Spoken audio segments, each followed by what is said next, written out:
Among the women who were awarded the Iron Cross by Nazi Germany in the Second World War, two stand out: Hannah Reich and Melita von Stauffenberg. They were both great patriots with a strong sense of duty. They were both brilliant pilots. Their convictions and their courage really placed them at the heart of the Third Reich. During the war, Hannah became one of the leading test pilots for the regime. Melita was a leading aeronautical engineer and test pilot as well.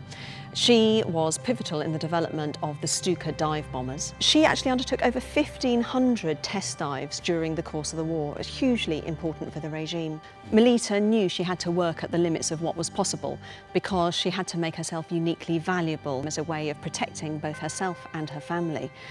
In 1937, she had found out that her father had been born Jewish. Hannah proposed to Hitler the idea of having a manned version of the V-1 buzz bomb or doodlebug, and here at the Imperial War Museum at Duxford they actually have two of them. There's one behind me. Hitler didn't like the idea of suicide missions, and so he was against this, but Hannah actually managed to persuade him and went into development of a programme which she called Operation Self-Sacrifice.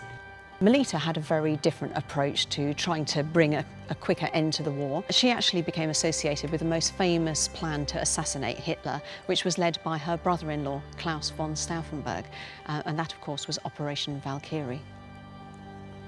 This book is not an attempt to look at good Nazis or bad women. It's an attempt to look at two real women whose very different choices put them on opposite sides of history. Ultimately, it's the contrast in their beliefs, their decisions and actions that makes their story so fascinating and so compelling, and really makes this such an important story.